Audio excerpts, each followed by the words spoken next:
ଆସନ୍ତୁ ଜାଣିବା ବିବାହ ପରେ ଶାରୀରିକ ସମ୍ପର୍କର ଅନେକ ଗୁରୁତ୍ୱ ରହିଛି। ଶାରୀରିକ ସମ୍ପର୍କକୁ ସୁସ୍ଥ ସନାତନମୟ କରିପାରିଲେ ଆପଣଙ୍କ ଜୀବନ ସୁନ୍ଦର ସରସମୟ ହେବ।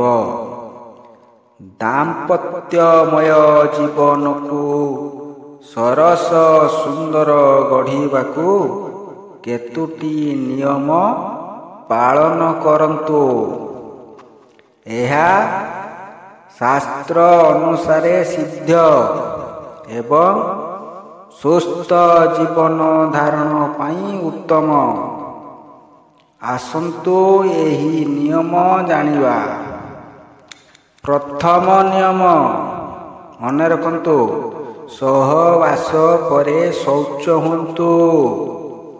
ଶୌଚ ଯଦି ନ ହେଉଛନ୍ତି ତେବେ ଯୌନାଙ୍ଗକୁ ପାଣିରେ ଧୁଅନ୍ତୁ, ପରିଷ୍କାର କରନ୍ତୁ। ଏହା ନ କଲେ ଅନେକ ରୋଗ, ଚର୍ମ ରୋଗ ଭଳି ଅନେକ ମଧ୍ୟ ରୋଗ ହେବ।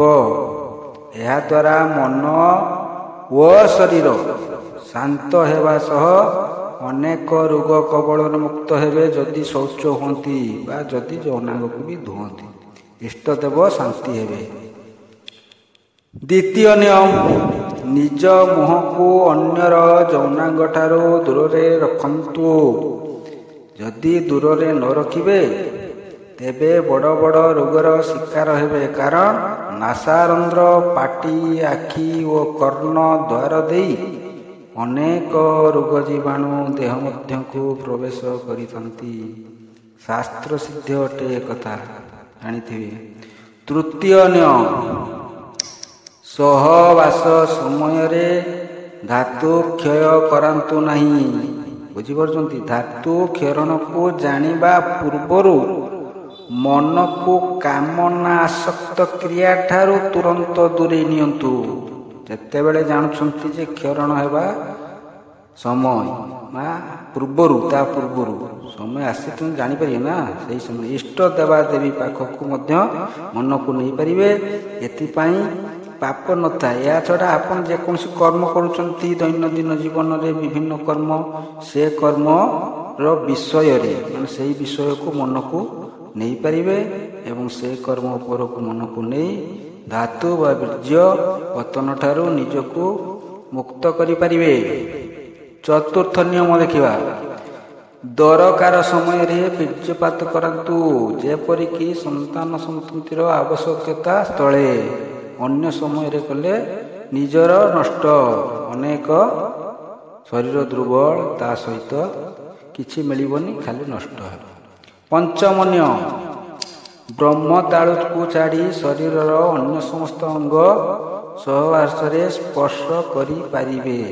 ଷଷ୍ଠ ନିୟମ, ଋତୁବତୀ ସମୟ, ବୁଝିପାରୁଛନ୍ତି, ଯେଟା ପିରିୟଡ଼ ଟାଇମ୍, ସେ ସମୟରେ ଏହା ବାରଣ ସହବାସ। ଏଥିପାଇଁ ମନା ଯେ ଏହା ଅପବିତ୍ର ସମୟ ଏବଂ ଏଥିରେ ଦେବାଦେବୀ ମଧ୍ୟ ମାନେ ଏହି ଅପବିତ୍ର ସମୟରେ ମାନେ ଶାସ୍ତ୍ର ଅନୁସାରେ ଦେବାଦେବୀ ମଧ୍ୟ ଗ୍ରହଣ କରନ୍ତି। ଏହାକୁ ନ ମାନି ସହବାସ କଲେ ବଡ଼ ବଡ଼ ରୋଗ ଭୋଗିବାର ଆଶଙ୍କା ଥାଏ। ଶରୀରକୁ ରୋଗଗ୍ରସ୍ତ କରାଏ, ଆୟୁହାନି ହୁଏ, ଧନହାନି ହୁଏ, ମାନହାନି ହେବା ସହ ଇଷ୍ଟଦେବ ଅଶାନ୍ତି ହୁଅନ୍ତି। ସପ୍ତମ ନିୟମ, ସଂକ୍ରାନ୍ତି, ପୂର୍ଣ୍ଣମୀ, ଅମାବାସ୍ୟା ଭଳି ବାରଣ କରାଯାଉଥିବା ଦିନମାନଙ୍କରେ ସହବାସ ବାରଣ ନ ମାନିଲେ ହାନି ଯୋଗ ଘଟେ। ଅଷ୍ଟମ ନିୟମ, ଦିବା ବା ଦିନ ସମୟରେ ସହବାସ ବାରଣ ଆୟୁହାନି, ମତିଭ୍ରମ ଓ ମାନହାନି ଘଟାଇଥାଏ। ନବମ ନିୟମ, ରାତ୍ରିରେ ବ୍ରହ୍ମ ମୁହୂର୍ତ୍ତ ପୂର୍ବରୁ ସହବାସର ଉପଯୁକ୍ତ ସମୟ ଭାବରେ ବିବେଚନା କରାଯାଏ ଏବଂ ଶୌଚକୁ ନୀତିଧାର୍ଯ୍ୟ କରାଯାଇଥାଏ।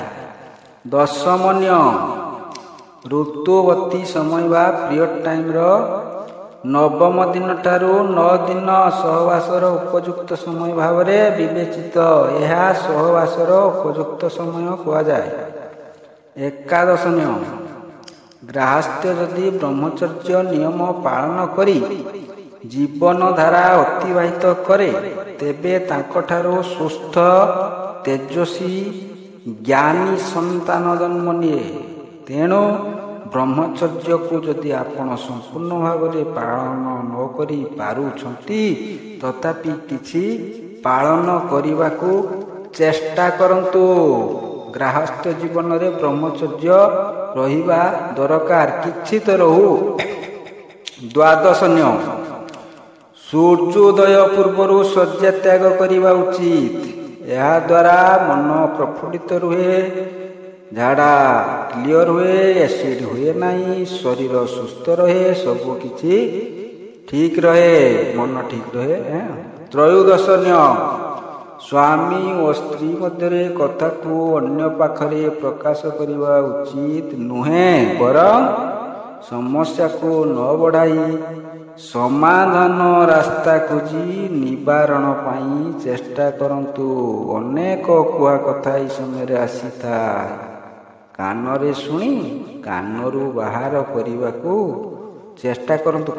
ଏହା ଉଚିତ। କହିବା ଶୁଣିବା ଦ୍ୱାରା ସହବାସ ମଧୁମୟ ହୁଏ। ପ୍ରକାଶ କଲେ କ'ଣ ହୁଏ ଜାଣ? ଡୁବାଇ ଦିଏ। ଚତୁର୍ଦ୍ଦଶ ନିୟମ। ଇଚ୍ଛା ବିରୁଦ୍ଧରେ ସହବାସ ମନା। ଏହାଦ୍ୱାରା ଶାନ୍ତି ମିଳେ ନାହିଁ, ଶରୀର ଉପରେ କୁପ୍ରଭାବ ପଡ଼େ। ପଞ୍ଚଦଶ ନିୟମ। ସୁସ୍ଥ ମଣିଷ ପାଖରେ 30 ଦିନରେ ଥରେ ସହବାସ କଲେ ଉତ୍ତମ ଗଣାଯାଏ। ଯଦି ଅଧିକ ହେଲା ମଧ୍ୟମ, ଆହୁରି ଅଧିକ ହେଲା ତାହେଲେ ଅଧମ ଫଳ ଦିଏ। ଷୋଡ଼ଶ ନିୟମ। ଶରୀର ଅସୁସ୍ଥ ଥିବା ସମୟରେ ସହବାସ ବାରଣ। ନ ମାନିଲେ ଶରୀର ଉପରେ କୁପ୍ରଭାବ ପଡ଼େ।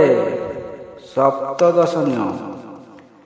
ସହବାସର ଦାମ୍ପତ୍ୟ ଶାନ୍ତି ପର୍ଯ୍ୟନ୍ତ ସହବାସ ଧାର୍ଯ୍ୟ। ଏହା ନହେଲେ ମାନସିକ ଶାନ୍ତି ପ୍ରାପ୍ତ ହୁଏ ନାହିଁ।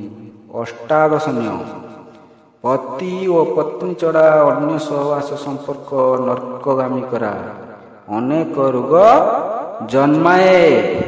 ଊନବିଂଶ ନିୟମ। ସହବାସ ସମ୍ପର୍କରେ ବୟସ ସୀମା ମଧ୍ୟ ଥାଏ। ଉପଯୁକ୍ତ ସମୟରେ ସହବାସଠାରୁ ଦୂରରେ ରୁହନ୍ତୁ। ବିଂଶ ନିୟମ। ବିବାହ ପୂର୍ବରୁ ଶାରୀରିକ ସମ୍ପର୍କକୁ ପାପ ସମ୍ପର୍କ କୁହାଯାଏ। ଏହାଦ୍ୱାରା ଧାତୁ ପତଳା ହୁଏ, ରୋଗଗ୍ରସ୍ତ ହେବାକୁ ପଡ଼େ, କାମ ଶକ୍ତି ହ୍ରାସ ପାଏ। ଏହା ଥିଲା ମୋର 20ଟି ନିୟମ। ଅନେକ ନିୟମ ଅଛି, ମୁଁ 20ଟି ବିଷୟରେ କହିଲି। ଆସନ୍ତୁ ଗୋଟିଏ ତୁଟୁକା କହିବା। ଏଇଟା ନିୟମ ନୁହେଁ, ଏଇଟା ହେଉଛି ତୁଟୁକା।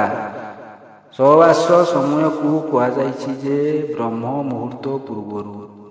ଏଇ ବ୍ରହ୍ମ ମୁହୂର୍ତ୍ତ ପୂର୍ବରୁ ସହବାସ କରି ଶୌଚ ହୋଇ ଯଦି ଆପଣ କୌଣସି କାମରେ ଯାଆନ୍ତି, ଏଇଟା ଶୁଭ ଦିଏ, ଅଶୁଭ ଦିଏ। ଶୁଭ ଦିଏ କେତେବେଳେ ନା, ଯଦି ଦାମ୍ପତ୍ୟ ମାନେ ପତି ପତ୍ନୀଙ୍କର ସର୍ବୋଚ୍ଚ ଇଚ୍ଛା ଉତ୍ସାହ ସବୁ କିଛି ଥାଏ ମନର, ତେବେ ସୁଫଳ। ଯଦି କାହାରି କିଛି ଇଚ୍ଛା ବିହୀନ ହୋଇଥାଏ, ତେବେ କୁଫଳ ଦିଏ। ଏହା ଥିଲା ତୁଟୁକା। ଏହାକୁ ଆପଣ ନିୟମ ଭାବରେ ନେବେନି। ଏତିକି କହି ମୁଁ ରହୁଛି ରବୀନ୍ଦ୍ର କୁଲାରୀ। ଜୟ ଜଗନ୍ନାଥ। ମହାପ୍ରଭୁ ଜଗତର କଲ୍ୟାଣ କରନ୍ତୁ। ଜୟ ଜଗନ୍ନାଥ।